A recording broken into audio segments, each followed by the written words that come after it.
En el caluroso amanecer del 14 de marzo de 1989, la densa bruma de la biosfera de los Tuxtlas, en Veracruz, resguardaba un inquietante misterio entre las copas de sus árboles centenarios.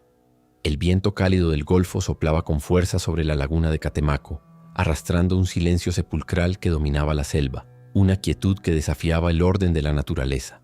Los pobladores locales contemplaban con profunda incertidumbre las aguas místicas del lago, conscientes de que un experimento arriesgado estaba a punto de cambiar su tierra para siempre.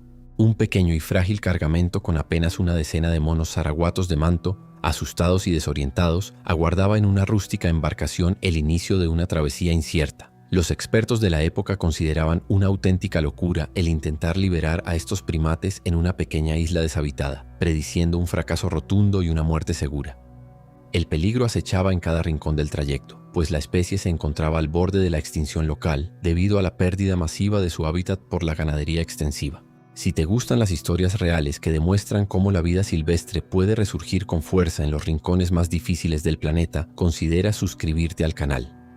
Esta audaz intervención en el corazón de Veracruz sentaría las bases para un fenómeno de transformación ecológica masiva que resonaría en los círculos científicos de todo el mundo. Para comprender la magnitud de este milagro ambiental, es necesario sumergirse en el origen del doloroso problema que despojó a la selva tropical de su voz más emblemática y pura.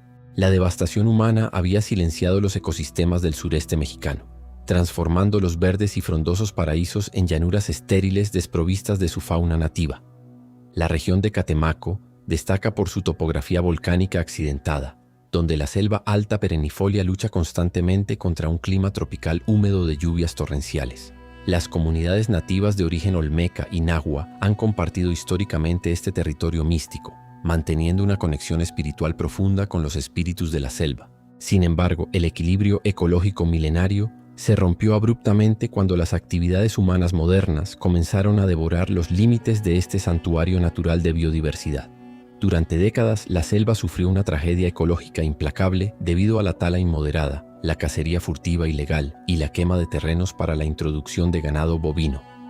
Los majestuosos árboles de higuera y los frondosos ramones, que antes formaban un dosel continuo y protector, fueron derribados masivamente, dejando parches de vegetación aislados.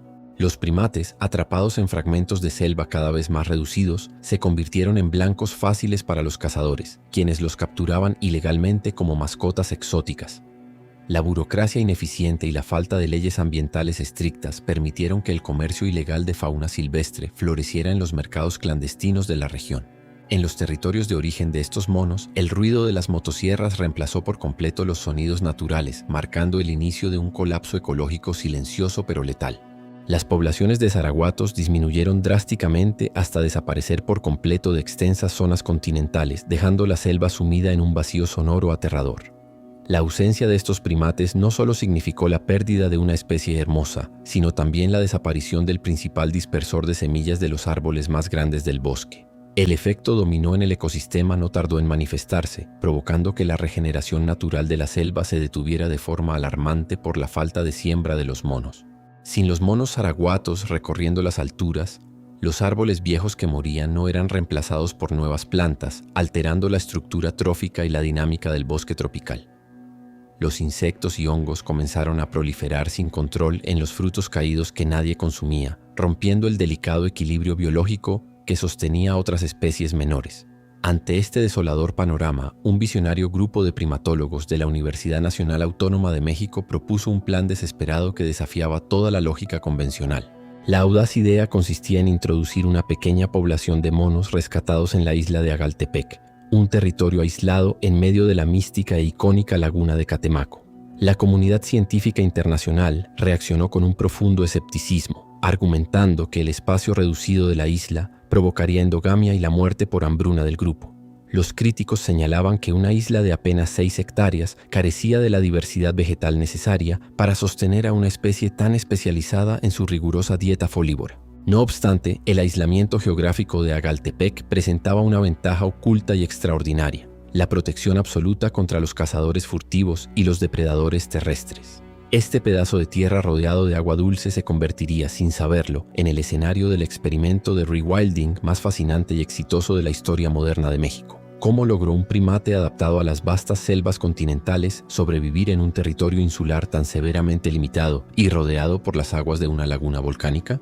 Para entenderlo, debemos viajar al pasado evolutivo de Alouatta palliata, una especie que desarrolló características anatómicas sorprendentes durante millones de años de adaptación. Estos monos poseen un hueso yoides hipertrofiado en la garganta que actúa como una caja de resonancia perfecta, permitiéndoles emitir rugidos audibles a más de 3 kilómetros. Su sistema digestivo es una obra maestra de la evolución, especializado en fermentar hojas maduras gracias a un estómago compartimentado y un microbioma bacteriano único y complejo. Esta asombrosa capacidad de extraer energía de fuentes vegetales que otros animales consideran tóxicas o indigeribles sería la clave fundamental para su supervivencia en la isla. En la mitología prehispánica, el mono zaraguato era venerado por los antiguos pueblos como el dios de las artes, la música y el guardián sagrado del tiempo y de la sabiduría del bosque. Desafortunadamente, la llegada de las armas de fuego modernas y la mentalidad extractivista colonial barrieron con este respeto místico, transformando al dios en una simple presa de caza. Las crónicas del siglo XIX ya advertían sobre la alarmante disminución de los coros de monos en el sur de Veracruz, un presagio oscuro de la extinción que se avecinaba. La introducción masiva de pastizales artificiales para el ganado destruyó los corredores biológicos naturales, confinando a los últimos grupos a una fragmentación genética terminal. La erradicación parecía total y definitiva, hasta que la pasión de un hombre cambió el destino de la especie mediante un esfuerzo sobrehumano de conservación y rescate animal. El célebre doctor Alejandro Estrada, un científico con una determinación inquebrantable, lideró las peligrosas expediciones de campo para capturar a los ejemplares sobrevivientes. El equipo de rescate tuvo que adentrarse en los últimos remanentes de selva fragmentada, enfrentando terrenos lodosos, enjambres de insectos y condiciones climáticas extremas.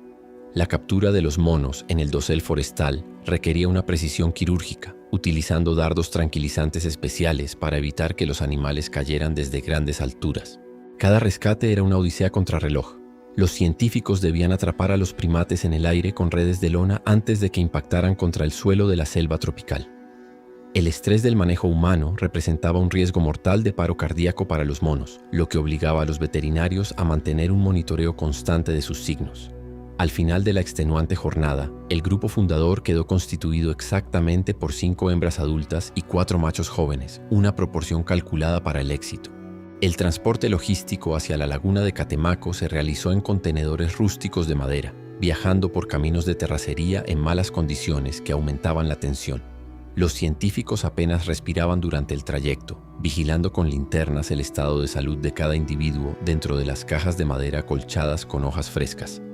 El riesgo de que el experimento terminara en una tragedia nacional antes de comenzar generaba intensos debates de última hora entre las autoridades ambientales y los investigadores.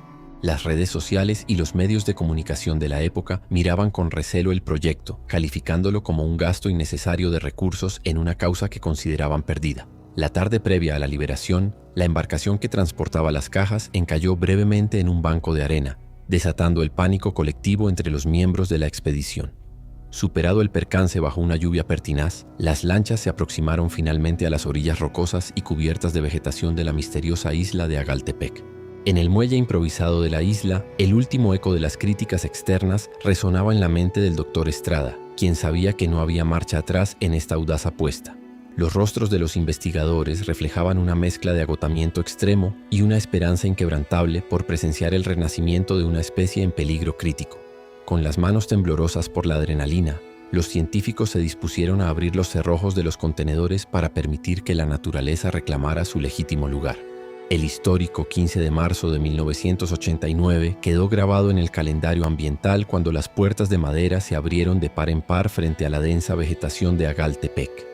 El primer espécimen en salir fue un imponente macho alfa, quien olió el aire húmedo de la isla antes de emitir un leve gruñido que rompió la tensión acumulada del equipo humano. Con movimientos ágiles y majestuosos, las hembras lo siguieron de inmediato, trepando con destreza por las lianas de un viejo árbol de amate que colgaba sobre la orilla del agua. En cuestión de minutos, el pelaje negro y brillante de los 9 monos zaraguatos se integró perfectamente al relieve verde del paisaje insular, desapareciendo de la vista humana. Los científicos contemplaron las copas de los árboles en silencio, sabiendo que a partir de ese instante los primates dependían exclusivamente de sus instintos de supervivencia. Tras la liberación, los investigadores regresaron al continente con el corazón lleno de dudas y la enorme responsabilidad de vigilar el desarrollo del experimento a la distancia. El monitoreo inicial durante los primeros 3 años resultó sumamente complejo y desalentador, debido a la dificultad de observar a los monos entre el espeso follaje de la isla. Los primeros reportes científicos sugerían que la falta de ciertas especies de plantas en Agaltepec estaba limitando severamente la nutrición y el libre desarrollo de los primates. Los rumores locales afirmaban erróneamente que la población fundadora había sucumbido ante enfermedades desconocidas o que los monos habían intentado nadar hacia el continente. Sin embargo, un giro contraintuitivo y maravilloso comenzó a gestarse en el corazón de la isla gracias a la confluencia de 3 factores ambientales perfectos y excepcionales: la ausencia absoluta de cacería humana, la inexistencia de ganado que compactara el suelo y la presencia constante de agua dulce crearon un microclima ideal para los zaraguatos. Contra todo pronóstico adverso, los árboles de la isla reaccionaron positivamente a la poda natural de los monos, produciendo brotes de hojas nuevas con un alto valor nutricional. Los censos demográficos realizados a finales de la década de los 90 revelaron una explosión demográfica masiva que dejó boquiabiertos a los científicos más escépticos del país. La población original de 9 individuos se había multiplicado exponencialmente, registrando el nacimiento de decenas de crías saludables que correteaban por el dosel insular. La tasa de mortalidad infantil en la isla resultó ser significativamente menor que la registrada en las poblaciones continentales de la biosfera debido a la falta de depredadores. La isla de Agaltepec se transformó oficialmente en el reservorio genético de Alouatta palliata más importante y denso del mundo entero, un milagro de la ciencia de la conservación. Los datos científicos demostraron que la densidad de población en la isla superaba los límites teóricos conocidos, desafiando los manuales clásicos de la ecología de poblaciones. Los temores iniciales sobre la endogamia destructiva y la degeneración genética fueron rotundamente desmentidos por los exhaustivos análisis de ADN realizados a las nuevas generaciones. El ecosistema insular asimiló al nuevo habitante en un perfecto balance ecológico, demostrando una resiliencia y una plasticidad conductual que nadie pudo prever en el pasado. Los monos modificaron sus hábitos diarios, reduciendo sus ámbitos hogareños y optimizando el uso de la energía para adaptarse con éxito a las 6 hectáreas de su nuevo hogar. El fenómeno biológico secundario más sorprendente fue el desarrollo de una salud física excepcional en los ejemplares insulares, libre del estrés provocado por la actividad humana. Los científicos descubrieron que los monos de Agaltepec presentaban un pelaje más denso y brillante, así como un aumento sutil en la masa corporal promedio de los machos adultos. La ausencia de contaminantes agrícolas y el acceso a una dieta libre de pesticidas permitieron que los primates desarrollaran un sistema inmunológico robusto y altamente resistente. Este éxito rotundo provocó una inversión histórica del rol original del proyecto, transformando a la pequeña isla en la fuente principal para repoblar el continente devastado. Los científicos comenzaron a realizar capturas programadas en Agaltepec para trasladar grupos de monos hacia aquellas zonas de la selva de los Tuxtlas que habían sido recuperadas. Los descendientes de los 9 monos fundadores regresaron triunfantes a los bosques de donde sus ancestros fueron expulsados, devolviendo la vida a los rincones silenciados. Este proceso de conservación inversa demostró que las islas ecológicas pueden funcionar como arcas de Noé modernas, capaces de salvar la biodiversidad de regiones enteras del planeta. El rugido de los zaraguatos volvió a escucharse en los parques nacionales y reservas ecológicas de Veracruz, despertando la memoria dormida de una selva que parecía condenada.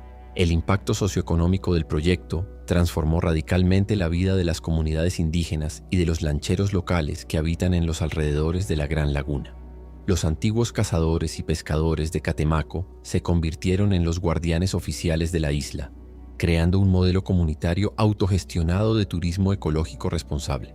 El flujo de visitantes nacionales e internacionales interesados en observar a los monos generó ingresos sustentables que permitieron la conservación a largo plazo del santuario. Las familias locales desarrollaron un profundo orgullo por su patrimonio natural, integrando la figura del mono zaraguato en sus artesanías, leyendas contemporáneas y festivales. La educación ambiental se convirtió en el pilar fundamental de las escuelas de la región, asegurando que las nuevas generaciones crezcan con el respeto hacia la fauna silvestre. El modelo de manejo comunitario de la isla de Agaltepec recibió el reconocimiento de organismos internacionales como un ejemplo global de cómo la destrucción se convierte en creación. Las instituciones científicas de diversos países viajan constantemente a Catemaco para estudiar los métodos de rewilding que convirtieron un experimento loco en un éxito rotundo. La historia de la isla demostró al mundo que la intervención humana, cuando está guiada por la ciencia y el respeto, puede revertir los daños ecológicos más graves del pasado. Hoy en día, los guardianes de la laguna contemplan el horizonte con una profunda conexión emocional, sabiendo que han rescatado no solo a una especie, sino su propia identidad cultural. El orgullo de la comunidad se refleja en los rostros de los niños que escuchan atentos los relatos de los ancianos sobre la época en que la selva recuperó su majestuosa voz. Las tradiciones ancestrales olmecas han vuelto a florecer, vinculando el bienestar de los seres humanos con la salud ecológica del territorio que comparten con los zaraguatos. El contraste numérico es brutal e indiscutible. Pasamos de apenas 9 animales asustados en la playa en el día 1 a una población próspera que hoy cuenta por cientos en libertad. Aquel pequeño cargamento que inició su viaje bajo el escepticismo general se ha convertido en un ejército verde que lidera la regeneración forestal de todo el sur de Veracruz. El balance del futuro exige honestidad, reconociendo que amenazas globales actuales como el cambio climático y la deforestación periférica aún ponen en riesgo a la especie. Sin embargo, la validación de los saberes indígenas combinada con la vigilancia científica constante proporcionan las herramientas necesarias para defender este paraíso tropical. Cuando el sol se oculta tras los volcanes de los Tuxtlas, el imponente rugido de los monos zaraguatos resuena con fuerza sobre las aguas sagradas de la laguna de Catemaco. Ese canto épico y ancestral es el alma misma del territorio veracruzano, un recordatorio sonoro de que la biodiversidad puede sanar sus heridas si le damos la oportunidad. En el corazón de la isla de Agaltepec se respira la máxima universal de este canal. No importa cuán profunda sea la cicatriz, la vida silvestre siempre encuentra el camino de regreso.